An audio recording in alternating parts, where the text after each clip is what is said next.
Muy bien. Finalmente, para dar cumplimiento al programa, ¿verdad? Con esta metodología de tratar de seguirlo punto por punto, aquí tenemos el Instituto de la Prescripción. Adelanto, chicos, que es un tema muy importante, pero realmente es también bastante complejo. Vamos a tratar de simplificar, como siempre, la remisión a los libros y a la ley, que en todos estos temas que estamos abordando resulta de compulsa inexcusable. Dicho esto, voy a hablar de la prescripción en general, la adquisición o pérdida de un derecho por el transcurso del tiempo. Obvio, diferenciarlo con otros institutos, como por ejemplo la caducidad, pues es un tema que ustedes ya conocen, ¿verdad? La diferencia entre caducidad y prescripción. Aquí estoy hablando de prescripción.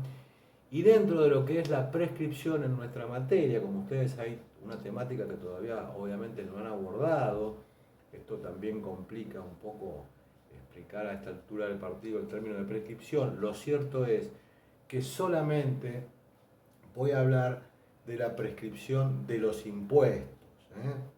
Es decir, cuando prescriben las facultades del fisco para exigir el cobro de una deuda tributaria en materia de impuestos.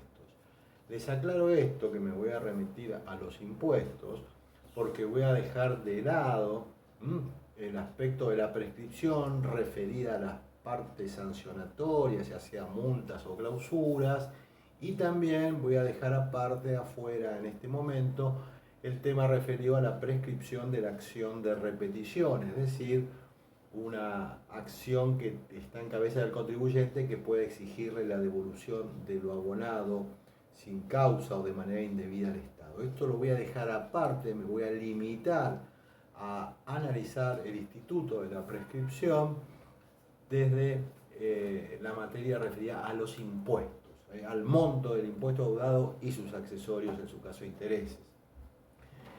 Y estamos aquí hablando, chicos, de una prescripción del tipo de la liberatoria. En realidad, acá el contribuyente deudor se libera de de las acciones que el fisco puede llevar adelante para exigir el cobro de un impuesto en razón del transcurso del tiempo.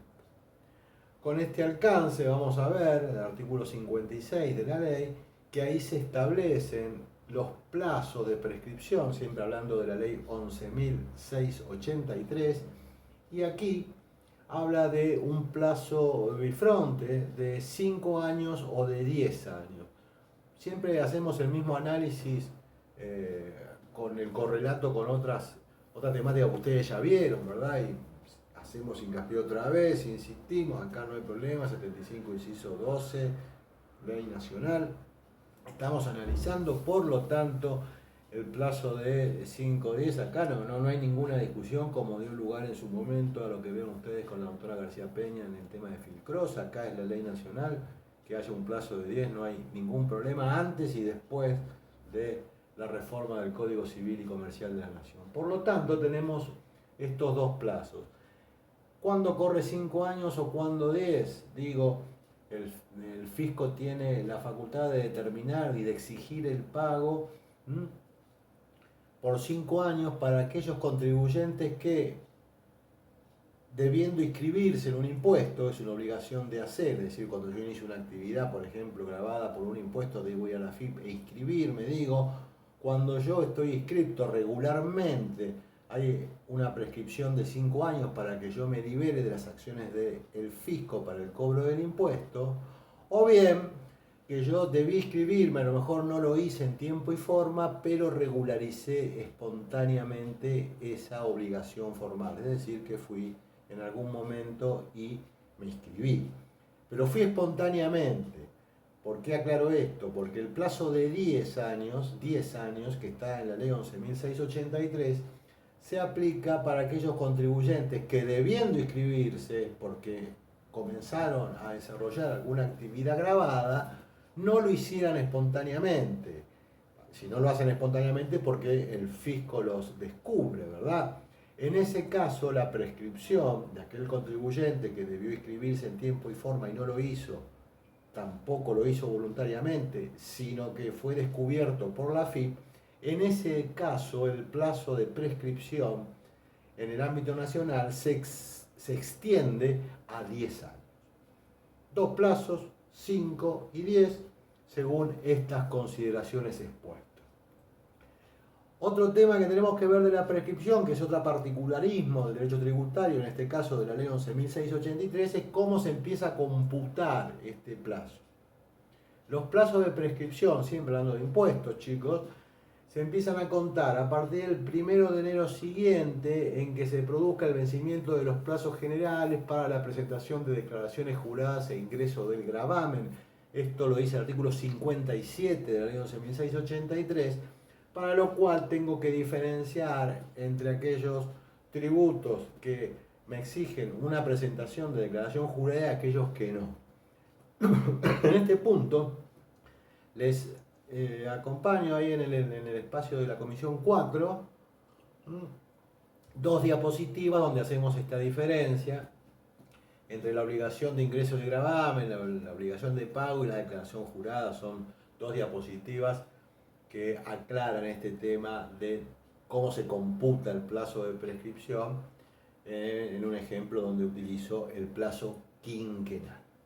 Entonces, lo cierto es que comienza a computarse el plazo de 5 o 10, según sea el supuesto, a partir del momento que acabamos de mencionar, y habrá que esperar, el contribuyente deberá esperar el plazo de ley para que ya el fisco no pueda ejercer las acciones de determinación y cobro de los impuestos. Cuando hablo de determinación estoy hablando de una cuantificación que realiza el fisco, pero que veremos en la bolilla 8.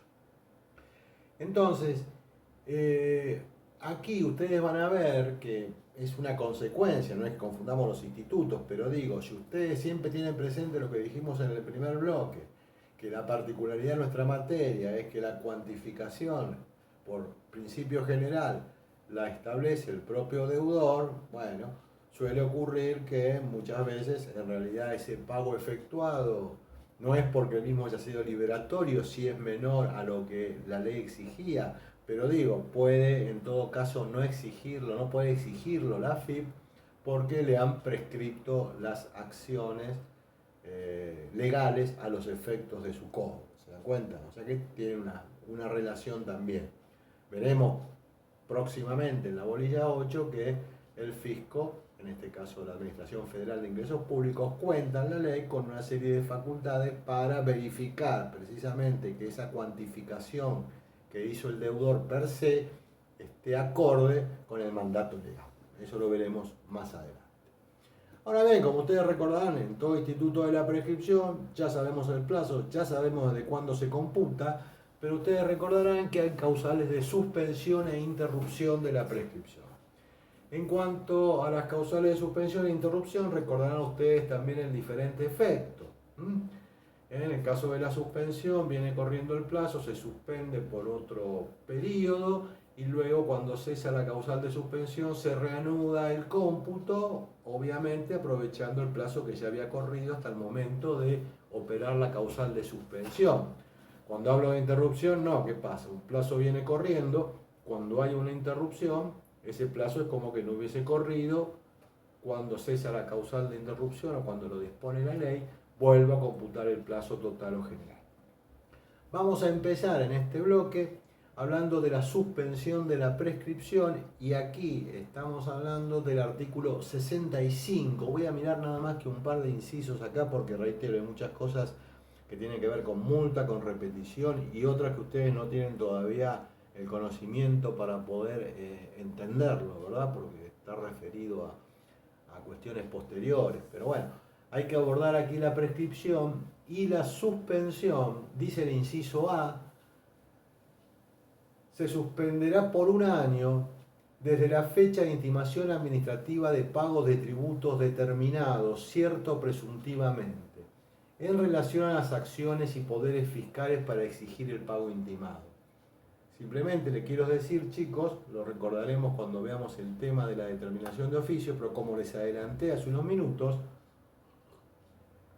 El fisco tiene las facultades legales, la potestad de verificar la cuantía de las obligaciones declaradas por el contribuyente y en su caso cuantificar per se. Esto lo hace a través de un procedimiento que se llama procedimiento de determinación de oficio, un procedimiento administrativo reglado en la ley y que concluye con un acto administrativo en el cual el fisco me reclama la deuda y que la notificación de ese acto administrativo de determinación de oficio me suspende la prescripción por un año. Este es el supuesto. Ahora bien, luego aclara, y esto también me tengo que adelantar a algunos conocimientos que veremos posteriormente, pero también aclara la ley que en el caso de que el contribuyente presente un recurso de apelación ante el Tribunal Fiscal, se extiende la suspensión hasta 90 días posteriores después de la resolución. ¿Qué quiero decirles, chicos? Quiero decirles que ese procedimiento de determinación, cuya facultad está en cabeza del Estado, una vez que me notifica ese acto, suspendía por un año, ¿verdad? Pero, ¿qué ocurre? Ese acto administrativo es impugnable y esa impugnación, una de las vías es por apelación del Tribunal Fiscal de la Nación, y de seleccionarse esa vía, vamos a ver que hay otra, pero esa no suspende nada, en Nación, pero digo, si el contribuyente opta por articular un recurso de apelación del Tribunal Fiscal de la Nación, que adelanto es un órgano administrativo, no judicial, pese a su nombre, digo, la suspensión continúa hasta que este tribunal se expida. Ahí tienen un caso de suspensión de los que podemos medianamente analizar, como ustedes ven, adelantando un poco de contenido de bolillas siguientes. Otro que podamos ver es el del inciso C, que también se lo puedo explicar así brevemente como para que ustedes lo entiendan, que es el tema relacionado con la ley penal tributaria, más allá que acá está todavía mencionada una ley que ya no está vigente. Pero bueno, digo, obviamente, o no tan obviamente para ustedes, el fisco puede denunciar penalmente a los contribuyentes por delitos tributarios y obviamente que esto genera lo que ustedes conocen como la prejudicialidad, ¿verdad? Entonces, bueno, habrá una causal de suspensión mientras se sustancie ese procedimiento penal. Ese es otro que podemos ver, reitero, estoy hablando del inciso C, y tengo, y esto es una particularidad después de la ley nacional, tengo un primer artículo sin número agregado después del 65, no hay todavía otro texto ordenado, entonces lo tengo que identificar así, y que es una suspensión especial para los casos de periodos fiscales que están próximos a prescribir. Ahí van a ver, cuando lean este artículo, primer artículo sin número agregado después del 65 en la ley 11.683, que si se notifica un acto administrativo de determinación 180 días corridos antes que venciera el plazo de prescripción, bueno, hay como una prescripción adicional de 120 días. Finalmente, chicos, voy a hablar del artículo 66, pero también nada más que para relacionarlo con temática que ya vimos durante la materia.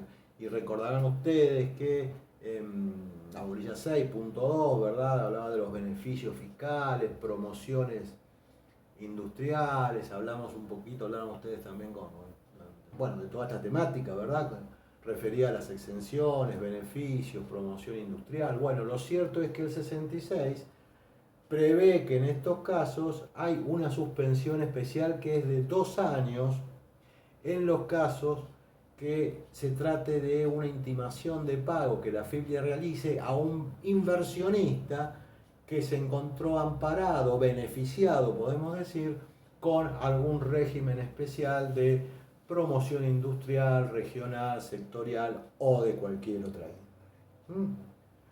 Bueno, esto es el tema referido a las causales de suspensión. Reitero, tengo que adelantar algún contenido, los remito luego por lo menos la lectura de estos dos incisos del 65 y esos dos artículos posteriores, para un conocimiento de algunas causales de suspensión que obviamente volveremos a repetir cuando abordemos cada una de esta temática en particular, y solamente abordando la prescripción de las acciones del fisco para exigir y determinar el cobro de impuestos y accesorios. No me meto con las sanciones y tampoco me meto con la acción de repetición, como les aclaré al principio. En el próximo bloque hablamos de las causales de interrupción.